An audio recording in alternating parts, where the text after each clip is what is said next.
안녕하세요, 여러분. 오늘도 찾아주신 우리 채널에 진심으로 감사드립니다. 오늘 들려드릴 사연은 정말 믿기 어려운 이야기입니다. 한 통의 사연으로 보내주신 내용인데 처음 읽었을 때 정말 충격을 받았습니다. 가족이라는 이름으로 벌어진 끔찍한 일, 그리고 그 뒤에 숨겨진 놀라운 진실까지. 사람의 마음이란 게 정말 복잡하다는 걸 다시 한번 느끼게 되는 이야기입니다. 안녕하세요. 저는 이지훈이라고 하고요. 올해 32살입니다. 기계부품 무역회사에서 과장으로 일하고 있어서 해외 출장을 자주 다니는 편입니다. 결혼한 지는 이제 3년이 되었고 아직 아이는 없습니다. 어머니가 돌아가신 건 작년 12월이었습니다. 갑작스럽게 심장마비로 세상을 떠나셨는데 그때 저는 독일 출장 중이었어요. 급하게 비행기 표를 끊고 들어왔지만 어머니는 이미 영구차에서 나오실 때였습니다.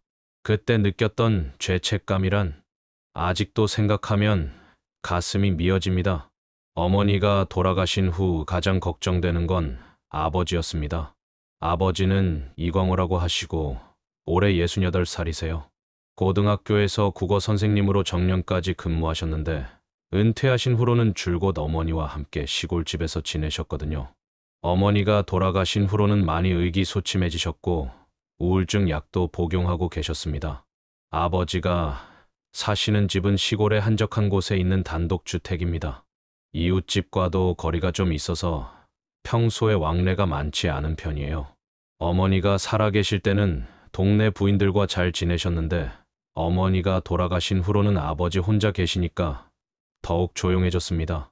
그런데 정말 다행스럽게도 제 아내 유정이가 아버지를 잘 모셔드렸습니다.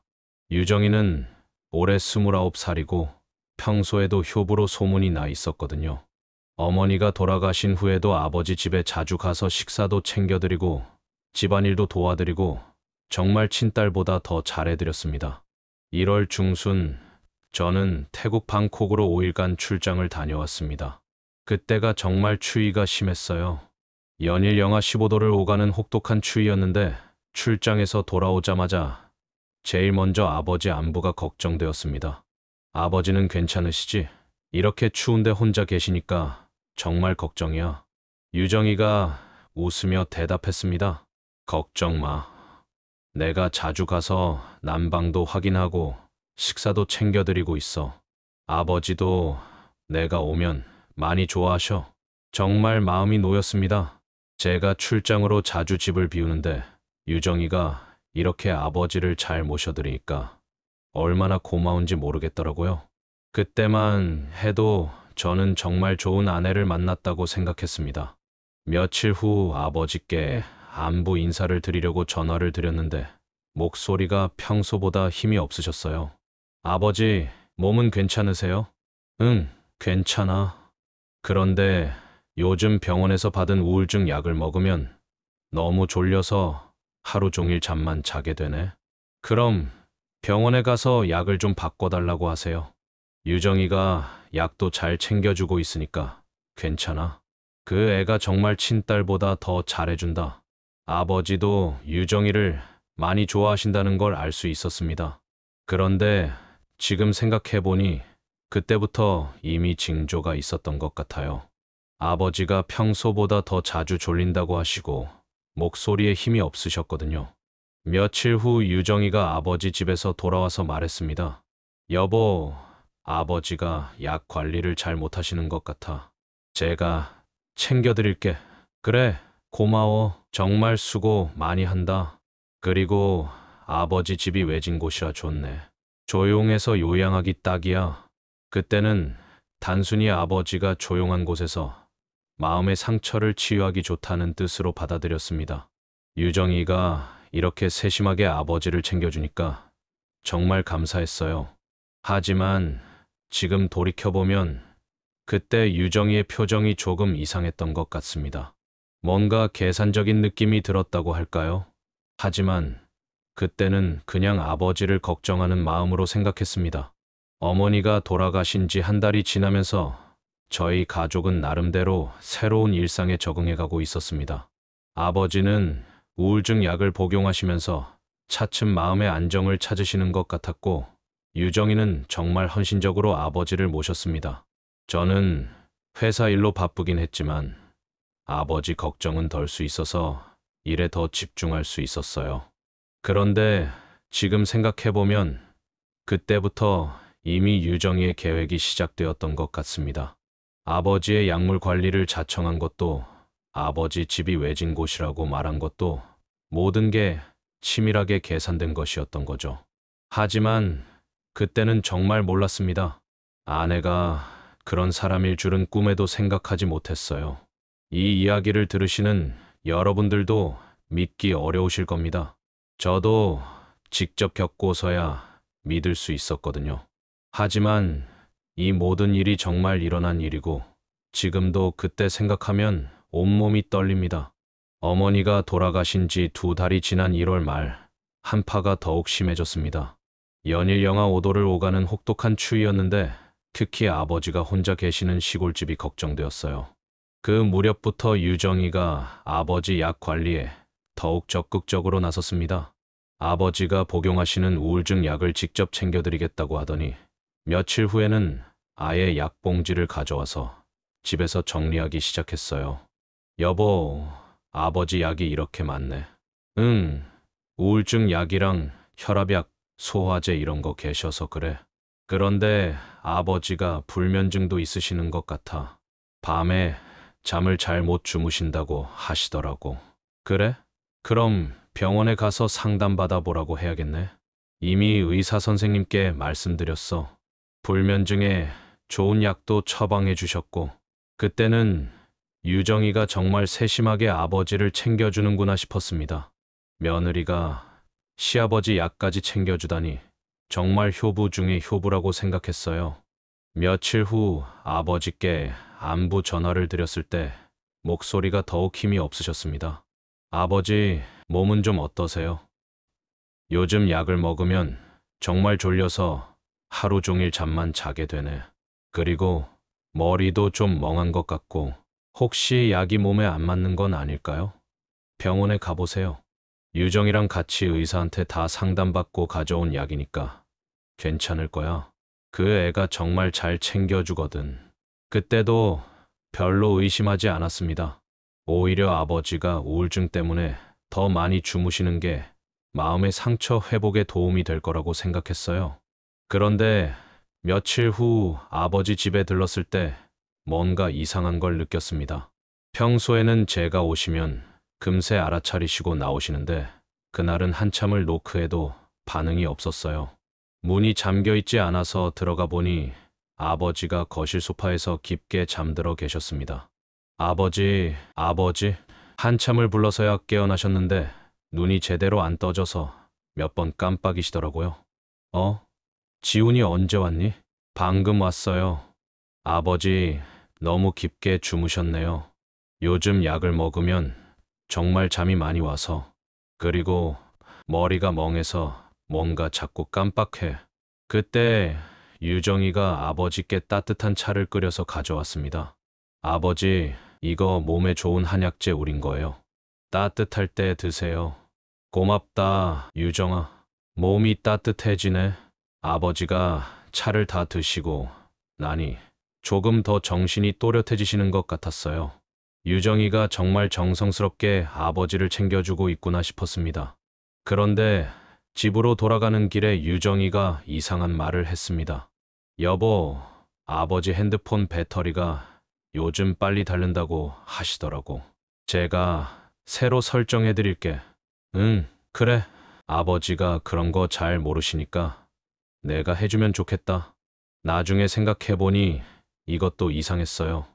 아버지가 평소에 핸드폰을 그렇게 많이 사용하시는 분도 아니고 갑자기 배터리가 빨리 닳는다는 게 말이 안 됐거든요. 2월 초 추위가 더욱 심해졌습니다.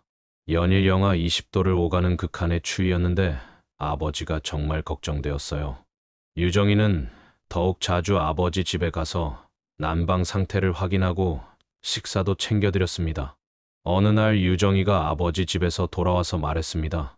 여보, 아버지가 요즘 정말 이상하세요. 어떻게 이상해?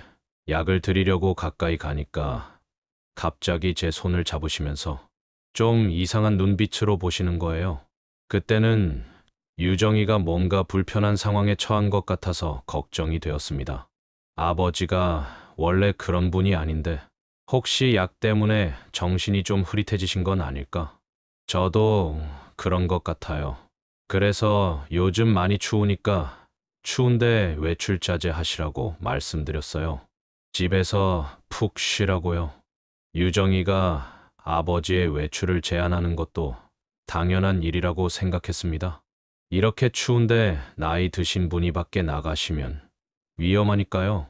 그런데 지금 생각해보면 그때부터 유정이의 계획이 본격적으로 시작되었던 것 같습니다. 아버지의 약에 수면제를 섞어서 의식을 흐리게 만들고 핸드폰도 만져서 외부와의 연락을 차단하고 외출도 제한해서 점점 고립시키고 있었던 거죠. 하지만 그때는 정말 몰랐습니다. 아내가 시아버지에게 그런 짓을 할 거라고는 꿈에도 생각하지 못했어요. 오히려 아버지가 약 때문에 정신이 없으셔서 유정이가 힘들어하고 있다고 생각했습니다. 며칠 후 다시 아버지께 전화를 드렸을 때 목소리가 더욱 힘이 없으셨어요. 아버지, 요즘 어떠세요? 머리가 계속 멍하고 자꾸 깜해서 뭔가 이상해. 병원에 가보세요. 유정이가 의사한테 다 상담받고 있다고 하니까 괜찮을 거야. 그때 아버지 목소리에서 뭔가 불안함이 느껴졌는데 단순히 우울증 때문이라고 생각했습니다. 유정이가 이렇게 잘 챙겨주고 있는데 뭐가 문제겠어요? 그 무렵 유정이가 또 이상한 말을 했습니다. 여보, 아버지 집 창고에 겨울용품 너무 어수선하게 있더라고. 제가 정리해도 될까요? 그래? 그럼 고맙지. 아버지가 혼자서는 그런 거 정리하기 힘드실 텐데. 그때는 유정이가 정말 세심하게 아버지를 챙겨주는구나 싶었습니다. 하지만 지금 생각해보면 그때부터 창고에 무언가를 준비하고 있었던 것 같아요. 이 모든 일들이 단순한 우연이 아니었다는 걸 알게 된 건 훨씬 나중의 일입니다. 유정이가 얼마나 치밀하게 계획을 세우고 있었는지 그때는 정말 몰랐어요. 어머니가 돌아가신 지 3달이 지난 2월, 한파가 절정에 달했습니다. 연일 영하 10도를 밑도는 혹독한 추위가 계속되었는데 그 무렵부터 아버지의 상태가 급격히 나빠지기 시작했습니다. 아버지는 평소 키 175cm에 70kg 정도의 건장한 체격이셨는데 그때부터 눈에 띄게 살이 빠지기 시작하셨어요. 며칠 만에 67kg, 그 다음 주에는 6kg까지 떨어지셨습니다. 아버지, 많이 마르신 것 같은데 괜찮으세요? 요즘 입맛이 없어서 잘 못 먹겠어. 그리고 계속 졸리고 머리도 멍하고 혹시 약이 몸에 안 맞는 건 아닐까요? 유정이가 의사한테 다 상담받고 가져온 약이니까 괜찮을 거야. 그 애가 정말 잘 챙겨주거든. 그리고 어느 날 유정이가 옆에서 말했습니다. 아버지가 요즘 정말 이상하세요. 약 드리려고 가까이 가면 자꾸 이상한 눈빛으로 보시고 정말 무서워요. 뭐? 아버지가 그런 분이 아닌데 약 때문에 정신이 없으신 것 같아요. 그래서 이웃분들도 좀 걱정하시더라고요. 며칠 후 아버지 집 근처에 사시는 이웃 할머니와 마주쳤을 때 그 할머니가 걱정스러운 표정으로 말씀하셨습니다. 지훈아, 너희 아버지가 요즘 많이 이상하시다던데. 네, 무슨 말씀이세요? 며느리가 그러는데 혼자 계시면서 정신이 좀 없으시다고. 그래서 우리도 괜히 방문하기가 좀 그래서. 그때도 저는 바보같이 그렇구나 하고 넘겼습니다. 그런데 어느 날 유정이가 울먹이며 저에게 말했습니다. 여보, 아버지가 정말 이상해요. 왜? 무슨 일이야? 제가 약 드리려고 가까이 가니까 갑자기 제 손목을 잡으시면서 젊은 여자가 이렇게 와주니까 좋다고 하시는 거예요. 그 말을 들었을 때 정말 충격이었습니다. 아버지가 그런 분이 아닌데 하지만 약 때문에 정신이 없으셔서 그런 말씀을 하신 걸 수도 있겠다 싶었어요. 정말 무서웠어요.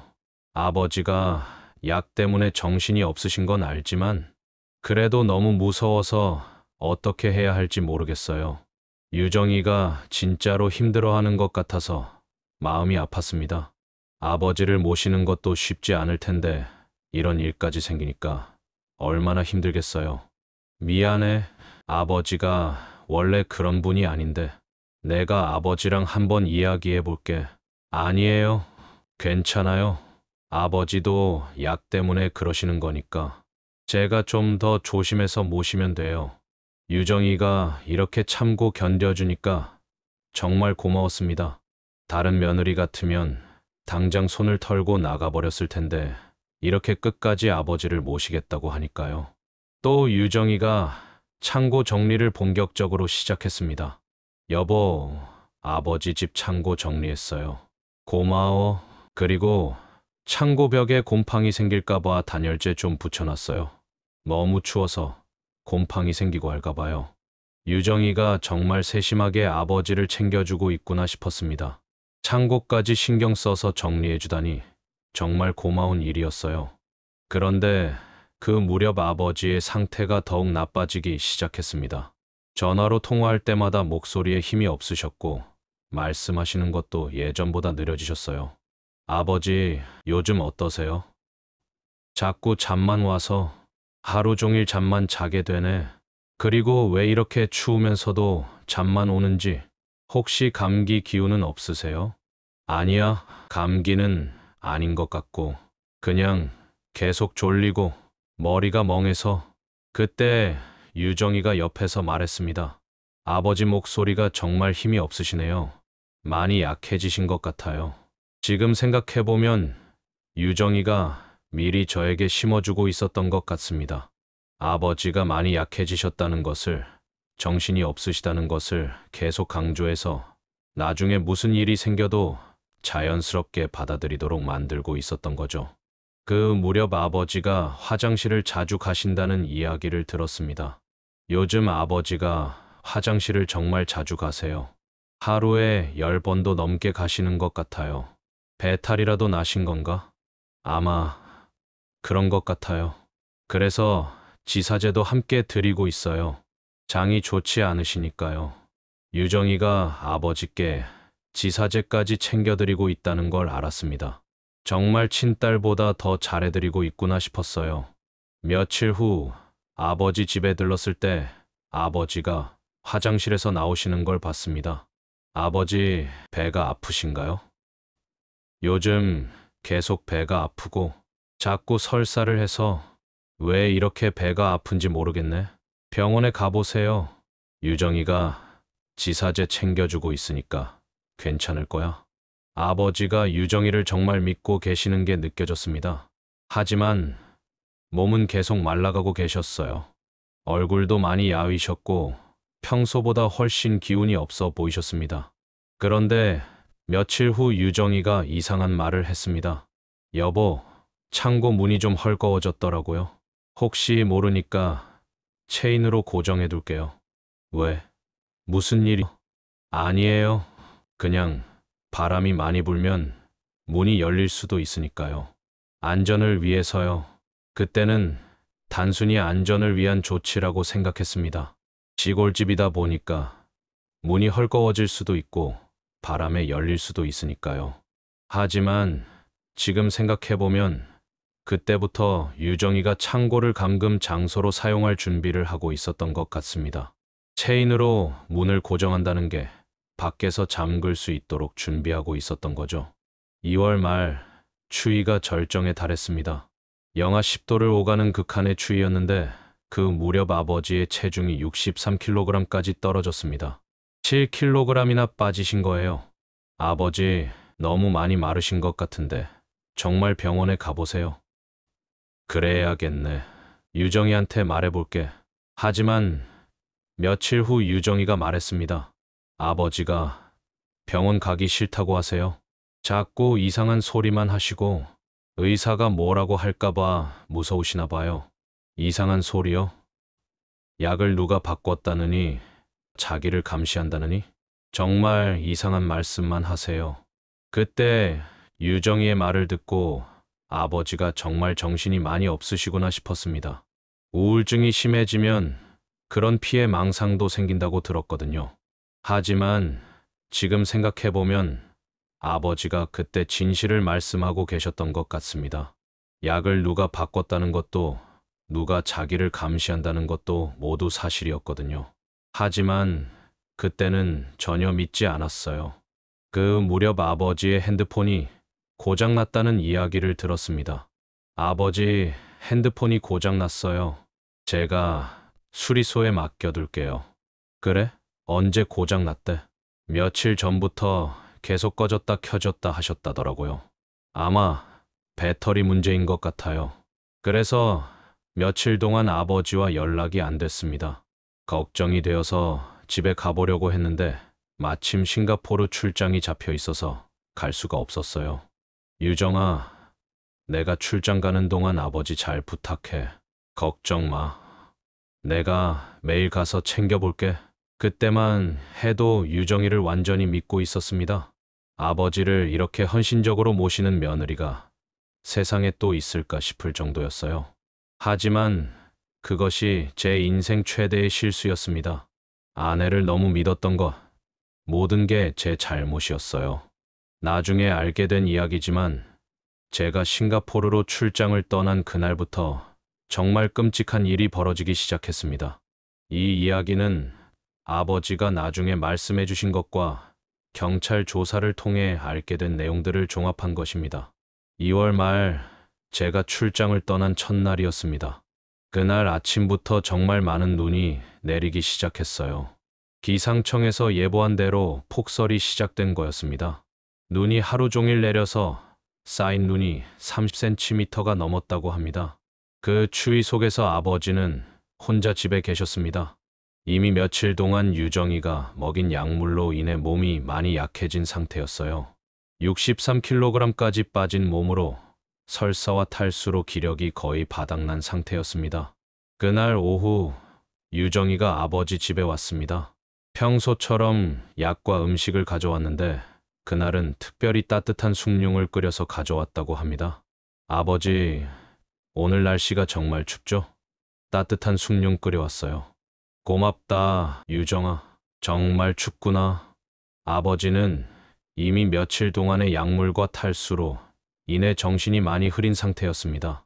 손도 계속 떨리고 제대로 서 있기도 힘든 상태였어요. 천천히 드세요. 몸이 따뜻해질 거예요. 아버지가 숭늉을 다 드시고 나니 평소보다 더 심하게 졸음이 몰려왔습니다. 유정이가 숭늉에 평소보다 더 많은 양의 수면제를 탔기 때문이었어요. 갑자기 너무 졸리네. 잠깐만 눕자. 아버지, 잠깐 기다리세요. 창고에 겨울옷 정리 좀 도와주실 수 있어요? 혼자서는 무거워서 못 옮기겠어요. 아버지는 이미 의식이 몽롱한 상태였지만 며느리가 부탁하니까 거절할 수가 없었습니다. 지금 너무 졸린데 금방 끝날 거예요. 무거운 것만 좀 도와주시면 돼요. 아버지가 비틀거리며 창고 쪽으로 따라갔습니다. 창고 안에는 이미 유정이가 미리 준비해둔 것들이 있었어요. 최소한의 담요 몇 개와 물통, 그리고 딱딱한 빵 몇 조각이 전부였습니다. 아버지, 저쪽 구석에 있는 박스 좀 옮겨주세요. 아버지가 박스를 옮기려고 몸을 숙이는 순간 유정이가 재빨리 창고 밖으로 나와서 문을 닫았습니다. 그리고 미리 준비해둔 체인으로 문을 단단히 잠갔어요. 유정아, 문이 왜 안 열리지? 아버지가 문을 밀어보려고 했지만 약물로 인해 힘이 거의 없는 상태였습니다. 체인으로 단단히 잠긴 문은 꿈쩍도 하지 않았어요. 유정아, 문 좀 열어줘. 왜 이러는 거야? 그때 유정이가 문 너머로 말했습니다. 아버지, 그동안 저한테 하신 일들 기억나세요? 이제 벌을 받을 시간이에요. 무슨 소리야? 나는 너한테 아무것도 안 했는데. 문 좀 열어줘. 아버지의 목소리는 이미 힘이 없었습니다. 수면제가 점점 더 강하게 작용하고 있었거든요. 젊은 여자한테 그런 눈빛으로 보시고 그런 말씀하시고 다 기억하고 있어요. 나는 그런 적 없어. 제발 문 좀 열어줘. 너무 춥. 하지만 유정이는 들은 척도 하지 않았습니다. 그대로 집으로 들어가 버렸어요. 창고 안은 정말 춥했습니다.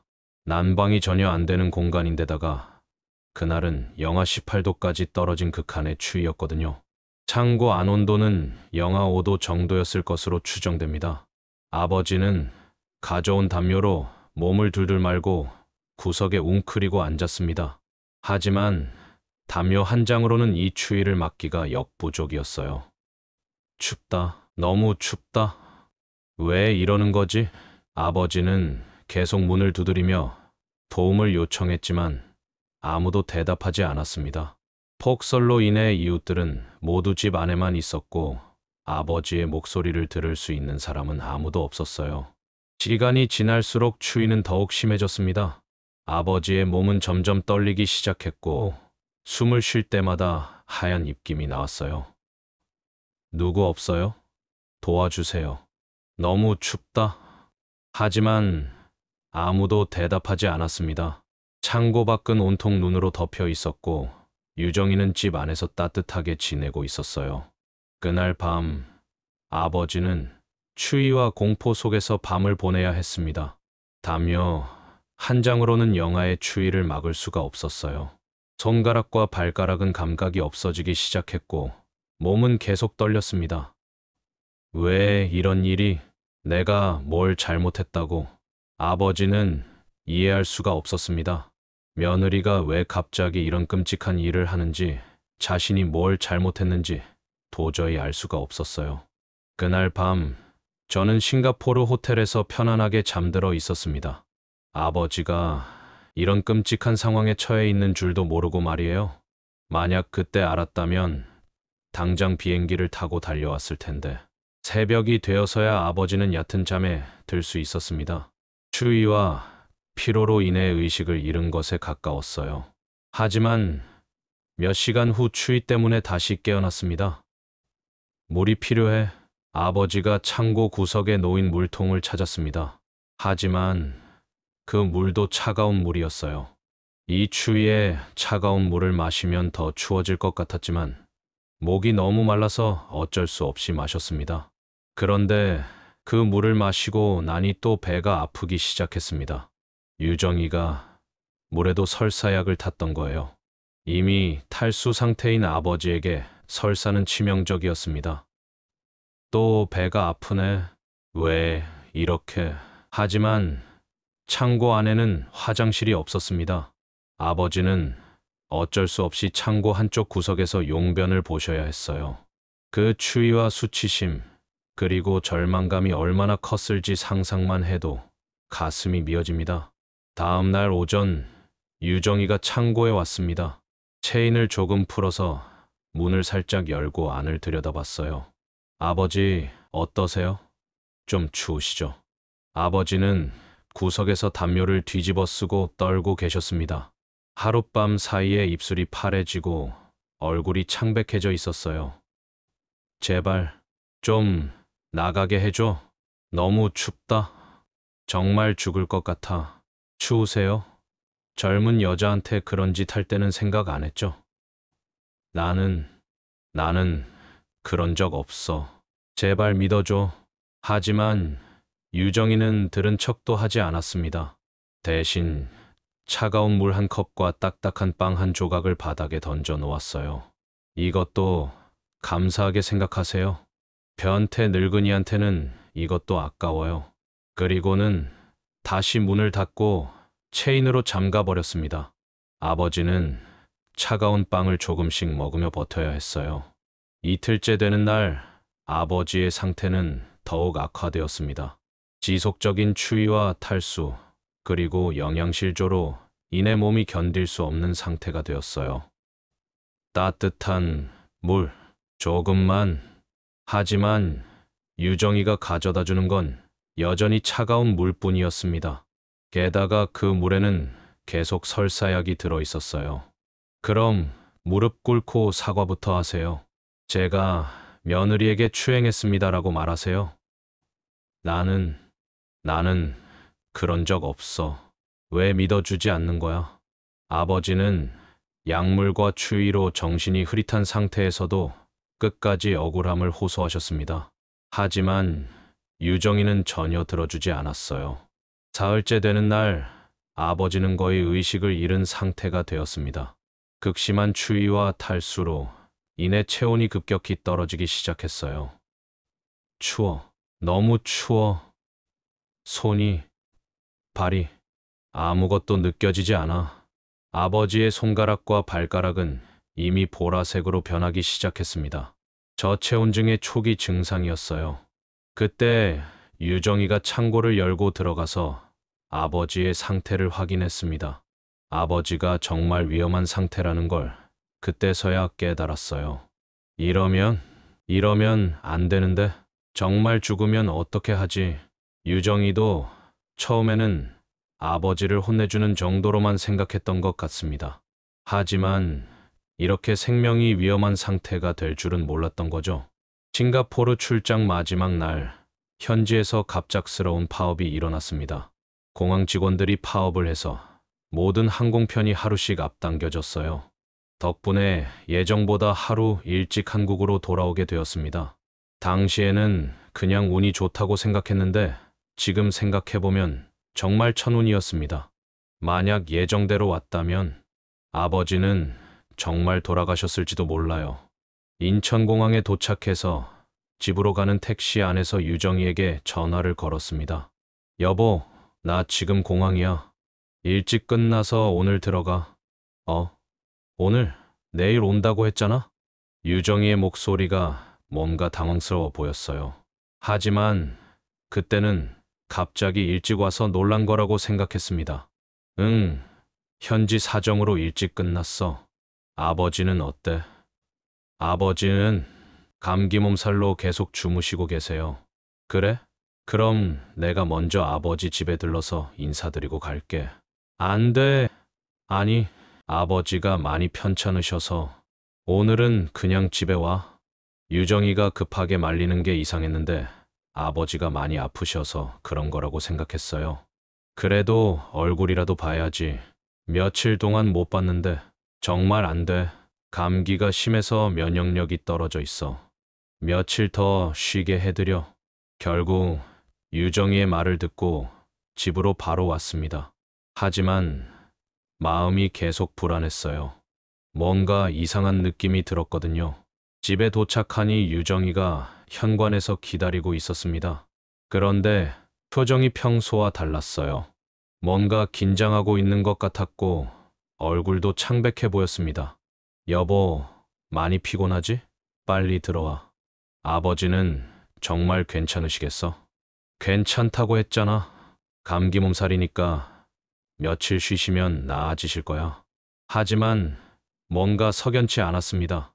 평소 같으면 제가 출장 갔다 오면 아버지가 먼저 연락을 주시거든요.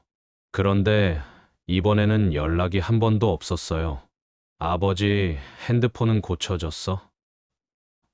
부품을 구해야 한다고 해서 좀 더 걸릴 것 같아. 그럼 집 전화로라도 안부 확인해 봐야겠다. 안 돼. 지금 주무시고 계시는데 깨우면 안 돼. 유정이가 너무 적극적으로 말리는 게 이상했어요. 뭔가 숨기는 게 있는 것 같은 느낌이 들었습니다. 그날 밤 잠을 자려고 하는데 자꾸 아버지 생각이 났습니다. 정말 감기 몸살일까? 왜 이렇게 불안한 마음이 드는 걸까?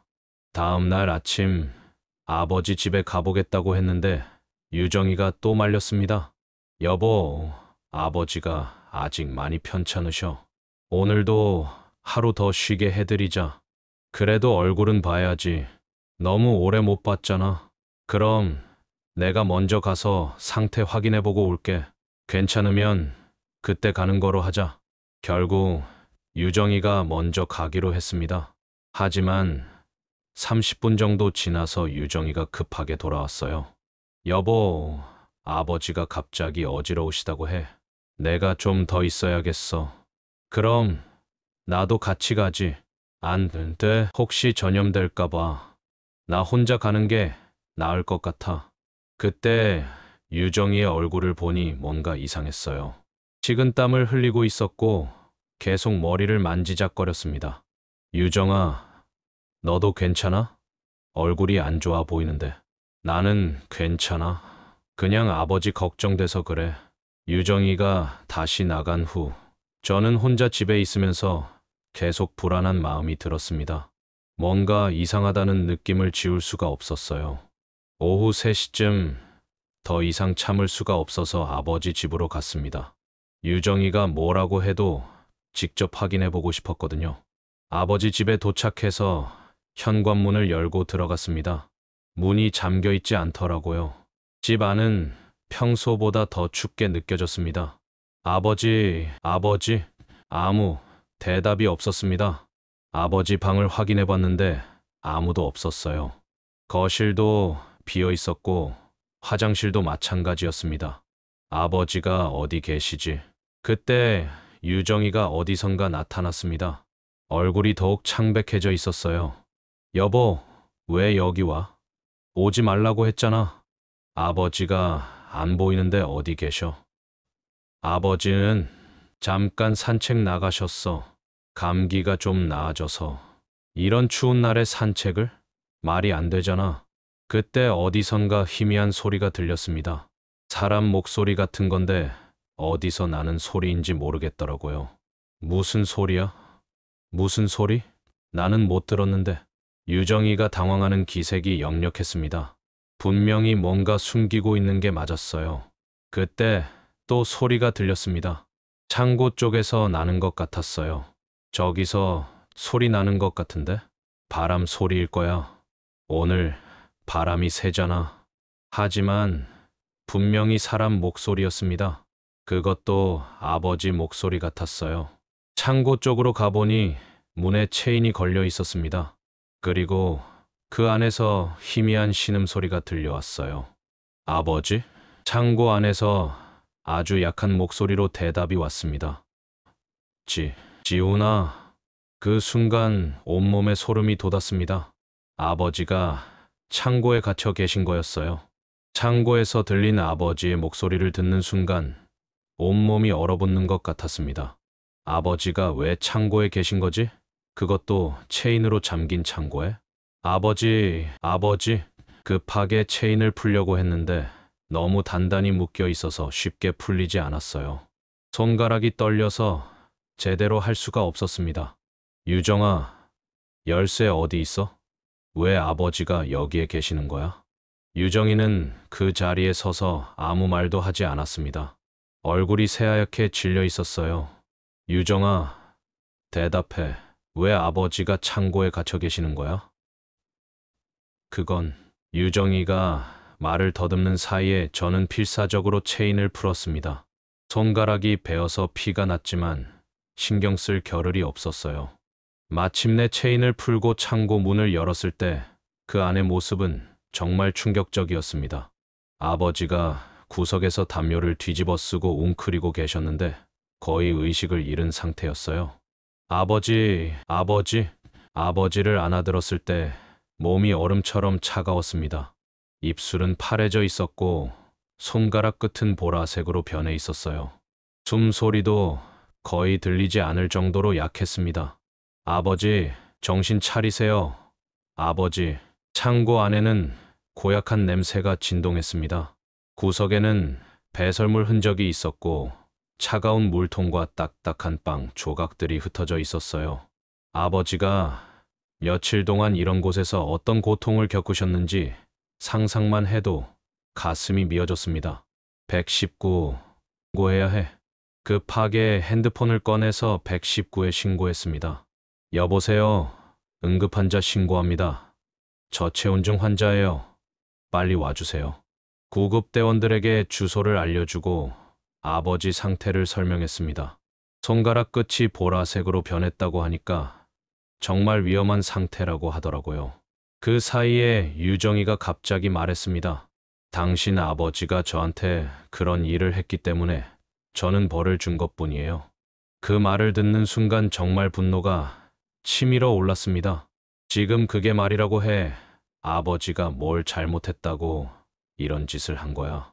아버지가 절 이상한 눈빛으로 보시고 손목 잡으시고 젊은 여자한테 그런 식으로.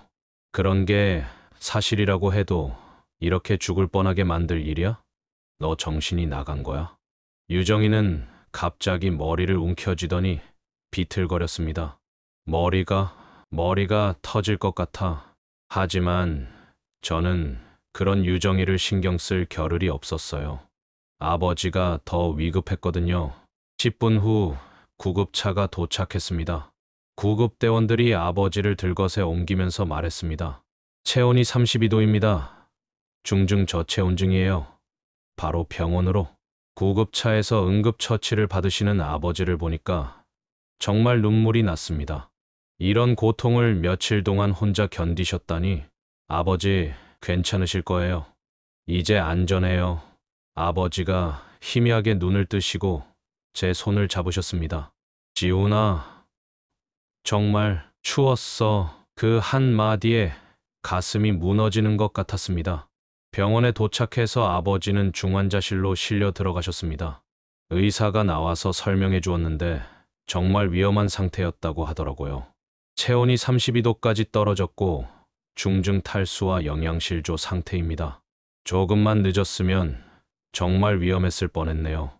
회복 가능성은 어떤가요? 다행히 발견이 빨라서 생명에는 지장이 없을 것 같습니다. 하지만 손가락, 발가락 끝 부분에 동상 위험이 있어서 지켜봐야 합니다. 그 순간 경찰이 왔습니다. 119 신고를 받고 현장에 갔는데 명백한 감금 흔적이 발견되었다는 거였어요. 신고자분이신가요? 현장 상황을 보고 수사가 필요할 것 같습니다. 네, 제 아내가 제 아버지를 창고에 가뒀습니다. 아내분은 지금 어디 계신가요? 병원 복도에 있습니다. 그런데 계속 머리 아프다고 하면서 경찰이 유정이를 조사하려고 했을 때 유정이가 갑자기 아악 하며 머리를 움켜쥐고 쓰러졌습니다. 의식을 잃었습니다. 응급실로. 유정이도 응급실로 실려 들어갔습니다. 하루 사이에 제 인생이 완전히 뒤바뀐 거였어요. 그날 밤 저는 중환자실 앞에서 밤새 기다렸습니다. 아버지가 깨어나실 때까지, 그리고 이 모든 일의 진실이 무엇인지 알아낼 때까지 말이에요. 아버지는 3주간의 집중 치료 끝에 의식을 완전히 회복하셨습니다. 손가락과 발가락 끝에 경미한 동상 후유증이 남았지만 생명에는 지장이 없다는 의사의 소견이었어요. 유정이는 감금, 상해, 학대 혐의로 기소되었습니다. 경찰 조사에서 창고에 감금했던 증거들이 명확히 드러났거든요. 체인으로 잠긴 문, 창고 안의 배설물 흔적, 그리고 아버지의 증언까지. 사건 발생 2개월 후인 4월, 재판이 시작되었습니다. 저는 아버지와 함께 법정에 섰습니다. 아버지는 많이 회복되셨지만 여전히 체중이 완전히 돌아오지 않으신 상태였어요. 증인은 피고인에게 어떤 일을 당했는지 자세히 진술해 주시기 바랍니다. 아버지가 떨리는 목소리로 증언을 시작하셨습니다. 며느리가 저를 창고에 가두고 변태 영감은 얼어 죽어야 한다고 했습니다. 저는 정말 아무것도 하지 않았는데 죽을 뻔했습니다.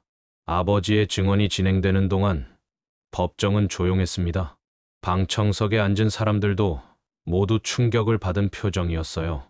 피고인이 증인에게 음식과 물을 어떻게 제공했습니까?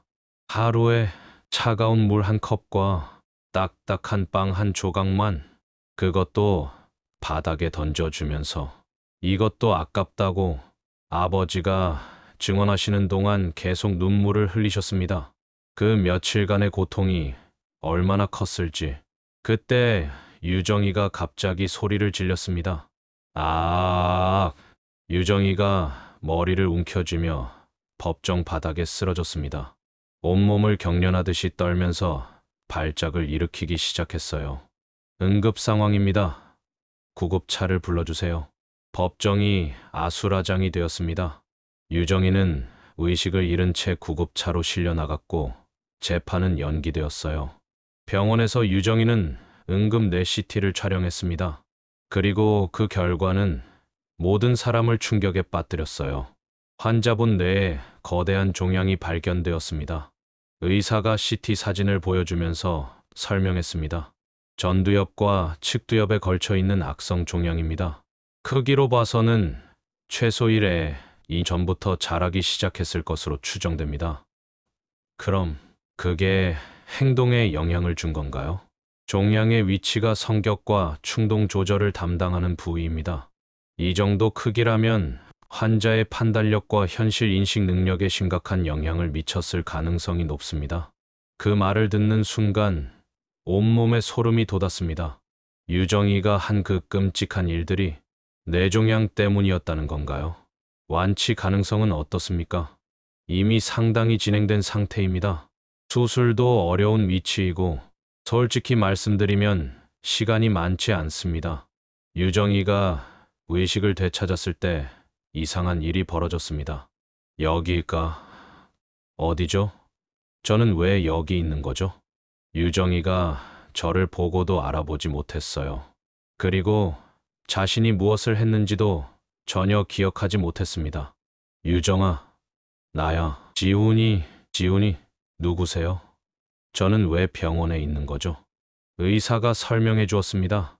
종양이 기억을 담당하는 부위까지 침범했을 가능성이 있습니다. 환자는 최근 몇 개월간의 기억을 잃었을 수도 있어요. 정말 믿을 수 없는 상황이었습니다. 며칠 전까지 아버지를 그렇게 괴롭히던 사람이 이제는 아무것도 기억하지 못한다니? 검찰에서도 이 상황을 어떻게 처리해야 할지 고민이 많았습니다. 명백한 범죄 행위였지만 뇌종양이라는 의학적 원인이 밝혀진 상황에서 말이에요. 재판이 재개되었을 때 유정이의 변호사가 말했습니다.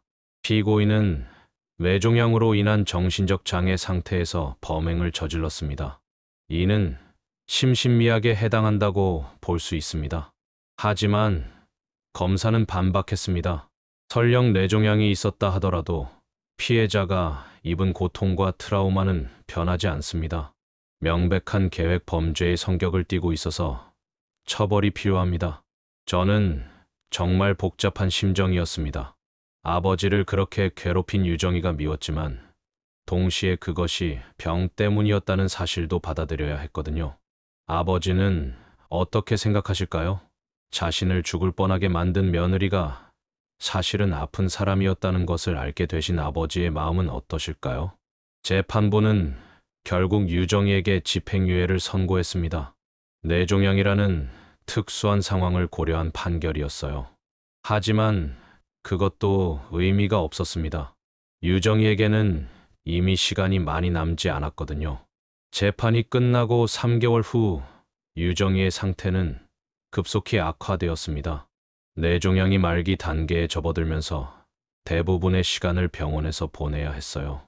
의사는 솔직하게 말했습니다. 길어봐야 3개월 정도 남았습니다. 종양이 너무 많이 진행되어서 더 이상 치료할 수 있는 방법이 없어요. 그 말을 들었을 때 정말 복잡한 감정이 들었습니다. 아버지를 그렇게 괴롭힌 사람이지만 동시에 3년간 함께 살았던 제 아내이기도 했거든요. 아버지는 놀랍게도 유정이를 문병 오셨습니다. 아버지, 안 오셔도 됩니다. 유정이가 아버지께 그런 일을? 그 아이도 아팠구나. 이제 알겠어. 아버지의 그 한마디에 가슴이 뭉클했습니다. 그렇게 고통받으셨으면서도 유정이를 용서하시는 마음을 갖고 계신 거였어요. 유정이는 대부분의 시간을 의식 없이 보냈습니다. 하지만 가끔 잠깐씩 의식이 또렷해지는 순간들이 있었어요. 어느 날 유정이가 갑자기 눈을 뜨고 저를 불렀습니다. 여보, 응, 나야. 내가 뭘 했는지 조금씩 기억나는 것 같아. 유정이의 눈에서 눈물이 흘러내렸습니다. 아버지를 그렇게 내가 정말 그런 짓을 했어. 유정아, 이제 그런 얘기 하지 마. 내가 아픈 상태였으니까. 아니야, 아버지한테 정말 미안해. 내가 왜 그랬을까? 정말 모르겠어. 유정이가 자신이 저질렀던 일을 기억하면서 괴로워했습니다. 종양 때문에 했던 일이라고 해도 그 죄책감은 사라지지 않는 것 같았어요. 유정아, 아버지가 너를 용서하셨어. 그러니까 너무 괴로워하지 마. 정말? 아버지가 정말 용서해 주셨어. 아버지가 직접 말씀하셨어. 내가 아팠던 거라고. 그 순간 유정이의 얼굴에 조금이나마 평안한 표정이 떠올랐습니다. 유정이가 세상을 떠나기 일주일 전 마지막으로 정신이 또렷해진 순간이 있었습니다.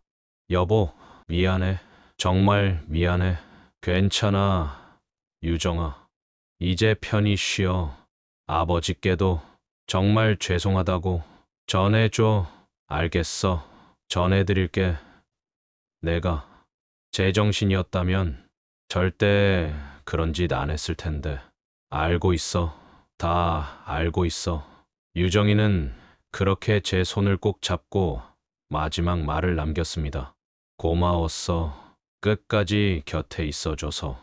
며칠 후 유정이는 조용히 세상을 떠났습니다. 마지막까지 고통스러워하지 않고 평온하게 갔어요. 장례식 날 아버지도 오셨습니다. 휠체어를 타고 계셔서 저는 깜짝 놀랐어요. 아버지, 몸이 아직 불편하신데 왜 오셨어요? 그래도 마지막 인사는 해야지. 그 아이도 우리 가족이었잖아. 아버지의 그 말씀에 정말 눈물이 났습니다. 아직도 저체온증 후유증으로 몸이 불편하시면서도 유정이의 마지막 길을 배웅해 주시는 아버지를 보니까 말이에요. 장례식이 끝나고 저와 아버지는 함께 집으로 돌아왔습니다. 유정이가 없는 집은 정말 조용했어요. 지훈아, 이제 우리 둘이서 잘 살아보자. 네, 아버지. 그리고 앞으로는 출장 좀 줄여라. 가족이 얼마나 소중한지 이번에 알았잖아. 네, 그렇게 할게요. 그날부터 저는 출장 횟수를 대폭 줄였습니다. 일주일에 2회, 3번은 아버지 댁을 찾아뵙고 함께 식사도 하고 이런저런 이야기도 나누면서 지냈어요. 아버지는 6개월간의 재활 치료를 받으시면서 많이 회복되셨습니다. 물리치료와 함께 정신과 상담도 받으시면서 트라우마도 극복해 나가셨어요. 1년이 지난 지금 아버지는 지역사회에서 가족 갈등 상담 봉사활동을 하고 계십니다. 자신의 경험을 바탕으로 다른 가족들의 문제를 도와주고 계세요. 저는 정기적으로 유정이의 묘소를 찾아갑니다. 그리고 이렇게 말해요. 이제 편히 쉬어, 유정아. 모든 게 병 때문이었다는 걸 알고 있어. 아버지도 너를 용서하셨고, 겨울이 되면 아직도 아버지는 추위를 많이 무서워하세요. 그래서 저는 더욱 세심하게 난방 상태를 확인해드리고 따뜻한 옷도 충분히 준비해드립니다. 이 모든 일을 겪으면서 저는 깨달았습니다. 질병이 사람을 얼마나 변하게 만들 수 있는지, 그리고 가족이 얼마나 소중한지를 말이에요. 유정이가 한 일은 분명히 잘못된 일이었습니다. 하지만 그것이 온전히 유정이의 의지였다고 할 수는 없어요. 뇌종양이라는 질병이 유정이를 그렇게 만든 것이니까요. 지금도 가끔 생각합니다. 만약 유정이의 뇌종양을 미리 발견했다면 어땠을까? 그럼 이런 끔찍한 일이 일어나지 않았을까? 하지만 후회해봐야 소용없는 일이죠. 중요한 건 이제부터입니다. 아버지와 저는 서로를 더욱 아끼며 살아가고 있어요. 그리고 유정이를 위해서도 기도합니다. 이제는 아프지 않은 곳에서 편히 쉬고 있기를 바라면서 말이에요. 여러분들도 가족을 더욱 소중히 여기셨으면 좋겠습니다. 언제 어떤 일이 일어날지 모르니까요. 그리고 주변에 이상한 행동을 하는 분이 있다면 혹시 아픈 것은 아닌지 한 번 더 살펴봐 주셨으면 합니다. 이상으로 오늘의 사연을 마치겠습니다. 정말 어떤 말씀을 드려야 할지 모르겠네요. 이 사연을 보내주신 분의 마음이 어떠셨을지, 그리고 지금은 어떻게 지내고 계실지 정말 궁금합니다. 질병이 사람을 얼마나 변하게 만들 수 있는지, 그리고 그 속에서도 용서와 사랑이 얼마나 소중한지를 다시 한번 생각해보게 되는 시간이었습니다. 사연을 보내주신 분께는 다시 한번 깊은 감사를 드리고 아버님과 함께 건강하고 행복하게 지내시기를 진심으로 기원합니다. 그리고 이 사연을 들어주신 모든 분들께도 감사드립니다. 혹시 비슷한 경험이 있으시거나 들려주고 싶은 이야기가 있으시면 언제든 사연을 보내주세요.